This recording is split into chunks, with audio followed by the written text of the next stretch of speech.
Friends, आज हम बात करेंगे अनिल अंबानी की और साथ में हम बात करेंगे रिलायंस कम्युनिकेशन की, रिलायंस पावर की, रिलायंस इंफ्रास्ट्रक्चर की और रिलायंस कैपिटल की। दो बड़ी खुशखबरी निकल कर आई है इन ग्रुप से और साथ में एक आई है बुरी खबर, जिनको हम एक एक करके डिस्कस करेंगे और जानने की कोशिश करेंगे कि रिलायंस अनिल अंबानी ग्रुप की कंपनियों में से किस कंपनी का भविष्य उज्जवल है और जिसमें आगे बढ़ने की संभावना है और किस कंपनी का भविष्य अब खत्म होने वाला है और किस में से बिल्कुल अब निकल जाना चाहिए। तो सारी की सारी जानकारी आपको इस वीडियो के माध्यम से मिल जाएगी। अगर आपने अनिल धीरूभाई अंबानी ग्रुप के किसी भी कंपनी के शेयर में इन्वेस्टमेंट किया हुआ है तो ये वीडियो आपके लिए बहुत जरूरी होने वाला है। सारी की सारी टोटल आपको जानकारी इस वीडियो के माध्यम से मिल जाएगी। और फिलहाल बहुत ज़्यादा तेजी बन रही है रिलायंस पावर के अंदर और रिलायंस कम्युनिकेशन के अंदर, दोनों ही स्टॉक में अपर सर्किट लगा हुआ है। तो ये तेजी कहाँ तक जारी रह सकती है? बहुत सारे लोग इसमें इन्वेस्टमेंट करके फंस गए। काफ़ी लोगों का तो बहुत ऊपर की प्राइस से इन्वेस्टमेंट किया है तो उनको तो काफ़ी लॉस हो रहा है, उनकी इन्वेस्टमेंट तो लगभग शून्य हो चुकी है। लेकिन काफ़ी लोगों ने निचली प्राइस से भी इन्वेस्टमेंट किया हुआ है फ्रेंड, तो उनको अभी मौका मिल रहा है अपना प्रॉफिट बुक करके निकलने का। तो किस लेवल से उनको बाहर निकल जाना चाहिए वो भी जानकारी आपको इस वीडियो के माध्यम से मिल जाएगी। लेकिन फ्रेंड, उससे पहले अगर आप पहली बार हमारे चैनल पर आए तो चैनल को सब्सक्राइब कर दीजिए, एक बेल आइकॉन दबा दीजिए ताकि जब भी नया वीडियो बनाऊँ पहला नोटिफिकेशन आपको मिले। वीडियो पसंद आए तो लाइक शेयर जरूर कीजिए। चलो फ्रेंड्स, वीडियो स्टार्ट करता हूँ। मैं हूँ आपका दोस्त SB दवे और हमारे अपने चैनल ऑनलाइन कमाई में आपका बहुत बहुत स्वागत है। फ्रेंड्स, अगर हम आज के कारोबार की बात करें फ्रेंड, अगर आर पावर की बात करें तो प्राइस आज 4.70 पर चल रही है आर पावर की, यानी 5% का अपर सर्किट लग गया आर पावर के ऊपर। रिलायंस पावर में तेजी का माहौल बना हुआ है और उसके पीछे है बहुत बड़ी एक खुशखबरी। और आर कॉम की अगर बात करेंगे तो आर कॉम के ऊपर भी 1.95 पर अपर सर्किट लगा हुआ है और प्राइस 2 रुपये के आसपास पहुंच चुकी है और अभी और तेजी का माहौल बन सकता है इसमें। रिलायंस इंफ्रास्ट्रक्चर की बात करें फ्रेंड तो 32.70 पर अभी 1.55% अप पर ट्रेड कर रहा है और यहाँ पे भी पॉजिटिव माहौल है। लेकिन एक शेयर है जिसमें गिरावट है और वो है रिलायंस कैपिटल। रिलायंस कैपिटल 10.45 पर करीब 1.42% डाउन पर ट्रेड कर रहा है और उसके पीछे वजह भी है फ्रेंड, आज बाजार में भी गिरावट है। लेकिन उसके बावजूद भी अनिल अंबानी ग्रुप के बाकी शेयरों में जबरदस्त तेजी है और 2 में अपर सर्किट लगा और उसके पीछे है पॉजिटिव न्यूज़। तो पहली जो फ्रेंड फर्स्ट न्यूज है उसको हम डिस्कस कर लेते हैं। रिलायंस पावर और जेरा यानी JERA कंपनी दोनों ने अपनी जॉइंट वेंचर के माध्यम से बांग्लादेश में एक नई गैस आधारित परियोजना को विकसित करने के लिए कॉन्ट्रैक्ट साइन किया है और इस परियोजना पूरा करने के लिए Japan bank for international corporation यानी JBIC और एशियाई विकास बैंक यानी ADB के द्वारा कर्ज दिया जाएगा इनको। और इस परियोजना के माध्यम से 745 मेगावाट नेचुरल गैस संयुक्त चक्र बिजली परियोजना का निर्माण मेघना घाट नारायणगंज ढाका से लगभग 40 किलोमीटर दक्षिण पूर्व में किया जाएगा। रिलायंस पावर की पूर्ण स्वामित्व वाली कंपनी समालकोट पावर को सैमसंग C&T कॉरपोरेशन को उपकरण मॉड्यूल बेचने की मंजूरी भी US की एग्जिम बैंक की तरफ से मिल गई है। और साउथ कोरिया की कंपनी सैमसंग जो EPC कॉन्ट्रैक्टर है 1540 करोड़ के प्रोजेक्ट के। रिलायंस अनिल धीरूभाई ग्रुप की कंपनी है। रिलायंस पावर जो भारत की एक प्रमुख निजी क्षेत्र की बिजली और कोयला संसाधन की कंपनी है और कंपनी के पास 5945 मेगावाट के कोऑपरेटिव पोर्टफोलियो के साथ कोयला और गैस नवीनीकरणीय ऊर्जा के आधार पर सबसे बड़ी परियोजना फिलहाल निजी हाथों में है, यानी निजी क्षेत्र की ये बहुत बड़ी कंपनी है। तो बहुत बड़ी ये न्यूज़ निकल कर आई है और एक बड़ा कॉन्ट्रैक्ट मिला है और रिलायंस पावर अब आगे अपने निर्माण कार्य को शुरू रखेंगे। और जिस तरह से माहौल बना हुआ है, अनिल अंबानी इस रिलायंस पावर कंपनी को आगे शुरू रखना चाहते हैं, इसी वजह से लगातार वो नए नए कॉन्ट्रैक्ट लेने की कोशिश कर रहे हैं। लेकिन इसी में से एक बुरी खबर भी निकल कर आई है फ्रेंड्स। जैसे कि आपको पता ही है, रिलायंस पावर इनकी एक प्रॉफिट मेकिंग कंपनी है। Q3 में उन्होंने प्रॉफिट दिखाया, लेकिन फिर भी उनके ऊपर कर्ज बहुत ज़्यादा है और उन्होंने फिर से बहुत सारी बैंकों का कर्ज डिफ़ॉल्ट किया है। तो रिलायंस पावर ने एक्सिस बैंक, यस बैंक और लक्ष्मी विलास बैंक के पेमेंट को चुकाने में डिफ़ॉल्ट कर गए हैं, जो 31 जनवरी 2020 को ड्यू हो गया था। कंपनी ने इसकी जानकारी एक्सचेंज को दी है।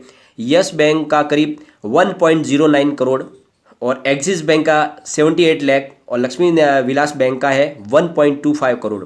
तो इस तरह से ये ब्याज जो है इन्होंने डिफ़ॉल्ट कर दिया है। रिलायंस पावर ने करीब 75 करोड़ एक्सिस बैंक से लिया हुआ है और 63 करोड़ यस बैंक से लिया हुआ है और 20 करोड़ लक्ष्मी विलास बैंक से लिया हुआ है। तो इन्होंने जो अपनी ब्याज की जो थी किस्त थी उसको चुकाने में वो डिफ़ॉल्ट कर गए और कंपनी पर कुल कर्ज है 1350 करोड़ का, जो 3 मार्च 2021 के अनुसार है। और कंपनी ने Q3 में 52.29 करोड़ का नेट प्रॉफिट बताया था, जो ईयर ऑन ईयर के हिसाब से 6% बढ़कर आया है। तो कंपनी लगातार प्रॉफिट दिखा रही है, लेकिन कर्ज बहुत ज़्यादा है बैंकों का और इस वजह से वो डिफ़ॉल्ट कर रहे हैं।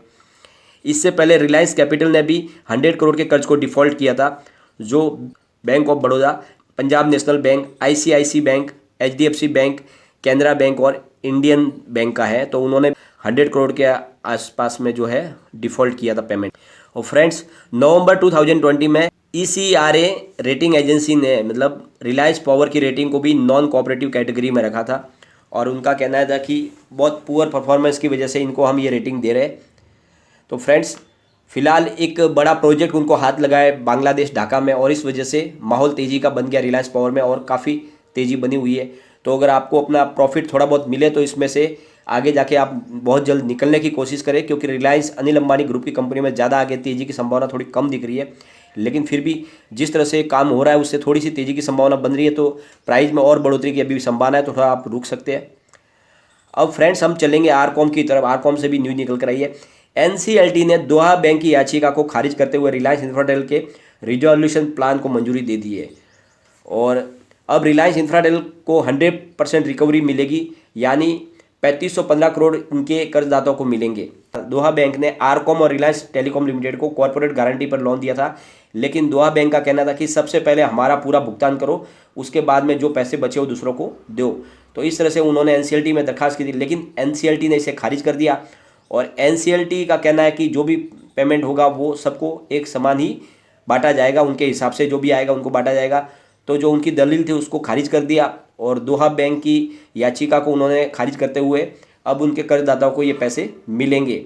और इसके जो NCLT ने जो प्लान पास किया उसके तहत रिलायंस जियो को मिलेगी इसकी एसेट, और रिजोल्यूशन प्लान में करीब 4400 करोड़ रुपये रिलायंस इंफ्राटेल के कर्जदाताओं को मिलेंगे।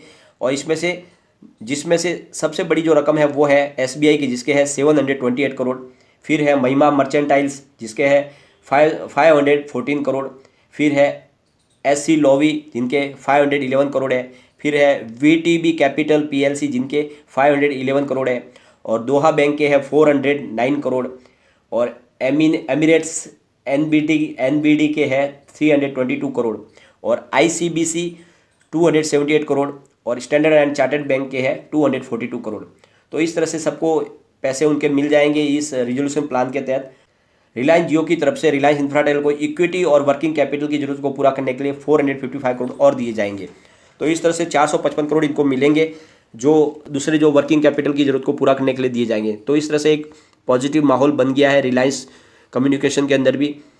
और रिलायंस इंफ्राटेल को टोटल 3515 करोड़ चुका दे और बाकी के जो पैसे हैं वो उनको यूज करने को मिलेंगे। और इसके बदले में रिलायंस जियो को मिलेंगे 43,000 टावर और साथ में 1.72 लाख किलोमीटर की फाइबर लाइन मिल जाएगी।